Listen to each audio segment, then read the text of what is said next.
Hi, everybody. Just a very brief update, and I promise this time I will keep it brief before we go into Unit 3.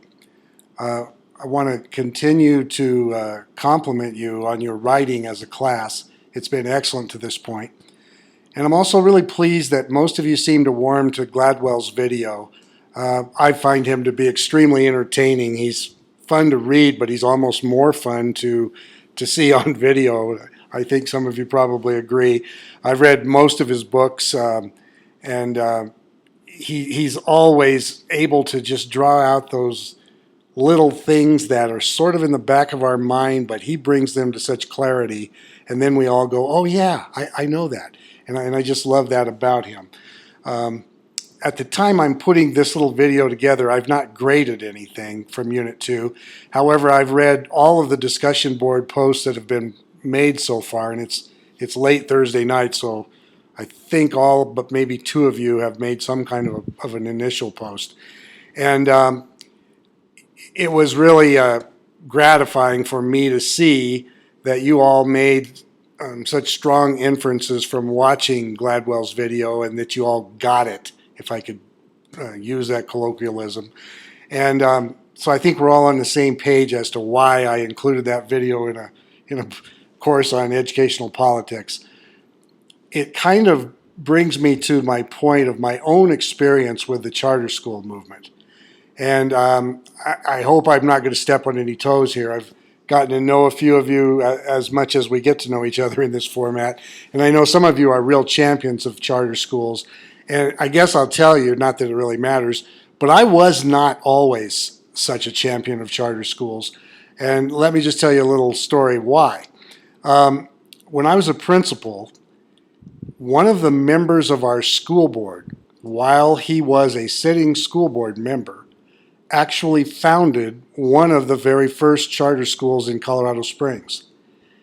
And my reaction to it was, why is he doing this?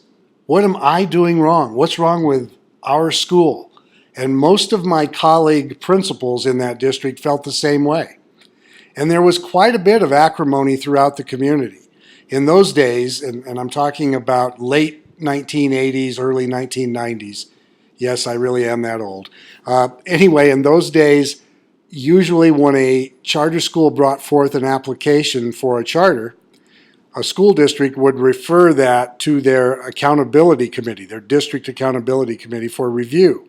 It's a pretty grassroots type committee.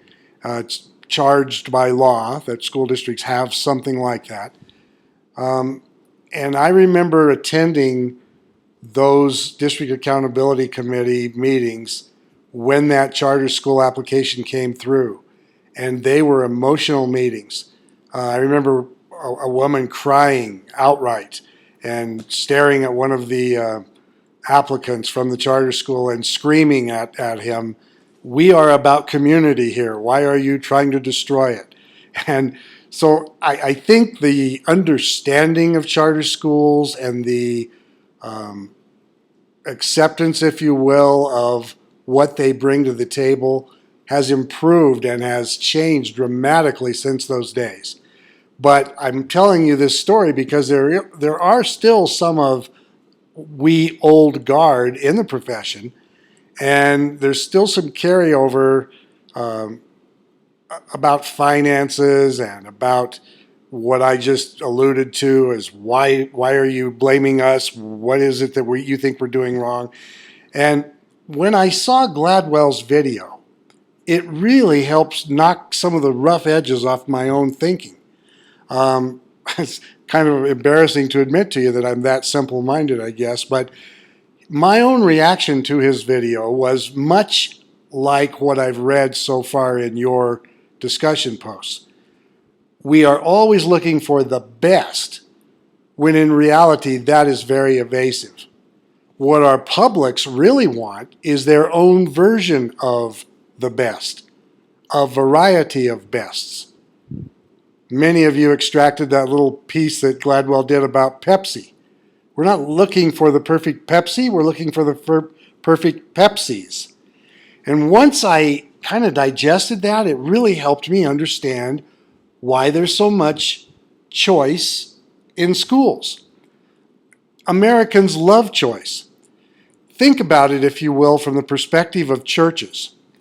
I grew up in a very small conservative town in southern Colorado. And in that little town, in my boyhood, we had one of each denomination for the most part.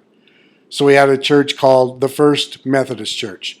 We had a church called the First Baptist Church. We had, of course, a Catholic church. We had an Episcopalian church. But we did not have all these splinters that have come off of those. And we certainly did not have non-denominational or community-based churches like we see all over Colorado Springs and Denver area now. I'll bet you'd be hard-pressed to think of a school building in your district that does not host some kind of worship service during the week. So when I was able to kind of reframe my thinking about choice, it really helped me. And that's important because the kinds of jobs I had, I needed to embrace charter schools. When I first moved from the Cheyenne Mountain School District to the Lewis Palmer School District, one of my assignments was to be the liaison between the Monument Charter Academy and the school district. And so quickly I had to adjust my attitude, adjust my thinking, and be much more embracing. Many years later, when I became a superintendent and I was sitting there negotiating contracts with the charter school administrators and attorneys involved and everything, if I had not have evolved quite a bit in my thinking, we would have been stuck and not able to move forward. And I say that in all candor now, and I'll tell you, without naming names, in the mid-2000s, I was 1 year president of the Pikes Peak Superintendents Association. I think I got that position because I missed a meeting sometime, if you know what I mean. But at any rate, there were 17 school districts that were always in attendance at those meetings. And almost all of the superintendents in those meetings had some kind of adversarial relationship with their charter schools at that time. So I'm happy to say that I think it has evolved to a much more healthy climate in that regard. But certainly we could all learn something from the kind of message that Gladwell was sending us. A couple notes on Unit 3. You're going to learn and read about and discuss with each other about local boards of education. I think that's a fascinating concept in this great experiment that we have in America called democracy. I believe that local boards of education really are the most grassroots level assembly, if you will, excuse me, of democracy. And they're not always neat and tidy. And in fact, in Colorado, we are seeing less and less neat and tidy. We're seeing some very divisive school boards. We're seeing school board candidates for the first time running as political party representatives. School board elections historically have been nonpartisan. That has changed rapidly. And in the case of two of our larger school districts, Douglas County and Jefferson County, that kind of thing, that very much political-based philosophy has driven those two school districts by and large completely over the last 2 or 3 years. Some of you may know more about that than others. I would suggest that you go to a website called chalkbeat.org, and you'll have a choice there to select among, I think, 3 different states. So just click on Colorado. And what you'll find is all of the most recent education news. You read about the state departments, you'll read about the commissioner, you'll read about things that have happened in the largest school districts in Colorado. And for the most part, it's a fairly neutral kind of journalism. It doesn't have the same slant that some of our local newspapers have toward or with regard to public education. But getting back to the local boards of education, they are extremely political in some of those larger districts right now. And most of us who have served in the superintendency have witnessed some kind of adversarial relationship among school board members at some time in our careers. And it really causes us to pause and to really be nervous. I remember a very, very successful superintendent who had a long reign in his district. In fact, I worked for him.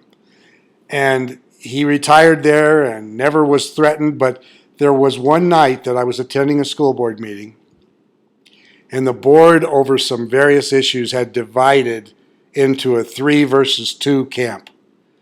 And one night they argued about what was said at the previous workshop meeting until well after 3 in the morning. And I was the only one dumb enough to still be sitting in the audience. I was a principal at the time. And my superintendent was just sitting there with the most anguished look on his face because he knew it was a precarious place for him. He dare not choose sides because when it's 3-2, one swing vote could change overnight, literally.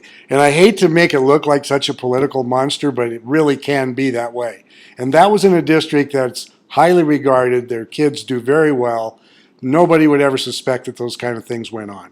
So some of you are asking me if we were going to learn some things about behind the scenes. If we were on campus, I could just tell you endless stories until I watched your eyes roll back, and then that would probably be my cue to stop. But it's a little more difficult in this format. I will tell you that when you go to see the board meetings that I'm asking you to see, to report out on, what you won't know is that the board members all have packets, and some of them are quite thick. And those are developed by the superintendent and his or her staff. And they give the board members a lot of information. So being a board member, being a good one, requires a lot of study and a lot of reading and a lot of digesting of really complex and diverse material. Both of your assignments this week will ask you to think outside the material presented in your text. But I do want you to use that material from the text as you proceed. So you can't just rely on your reading. You're going to have to explore some of your own philosophies and beliefs and experience, but I do want you to put that together with what you see in the text. Your democracy in action assignment, that's the one where I'd like you to attend a school board meeting, is due with Unit 6 on Sunday, July 26th. Now in the past, I've had some students that just try to get out of that, and they text me, they call me, they email me, they give me all kinds of reasons, and I don't know why, but people think that they don't want to go to school board meetings. And I'll just tell you that almost every one of those students who went then thanked me for insisting that they go. If you've never been there as an observer to just kind of watch, then you're going to be amazed. And if you'll read the little things that I put in my rubric, you'll get some ideas about what I'd like you to look for. Don't let that be a big stress monster type of assignment. Have some fun with it. You're going to write it in a very informal tone. You're going to tell me what you saw. Some of you are going to go to a meeting where the superintendent talks more than anyone in the room. Some of you are going to go to a meeting where the superintendent does not speak. And some of that is a question of style of the superintendent, and some of it is a question of style of the Board of Education president. So I want you to look at it with great curiosity and looking at it as a student of educational politics. You've now been exposed to your other long-term assignment, which you don't have to start working on. I just want you to start thinking about it, and that is the personal political platform paper. Boy, there's a lot of alliteration there. And that's due at the very end of our course. In fact, it'll kind of serve as our final. So you can kind of read what I've written there in the content folder about that. So in summary, just keep up the good work. I really love the lively dialogue that's going on among you in the discussion boards. I was kind of coached by some of the support people at UCCS to not engage too much in those discussions. I'm tempted almost all the time, and in this course more so than in the instructional leadership course. There will be a few times, especially when we get into Unit 5, which is about Colorado politics, there will be a few times that I will interject a comment here and there. But for the most part, I've been advised to lurk. That was the word. I love that word. Around those discussions. So when you don't see me writing and participating, that's me lurking. I check in on the website almost every day so I can stay up to speed, because there's no way I could read all that stuff in one day and get my grading done. But I'm very pleased. What a great class we have. Lots of diverse thinking, lots of really well-read individuals who are going outside the assigned reading and bringing materials in, and I think we all really appreciate that. So keep it up, and I'll talk with you a little bit later.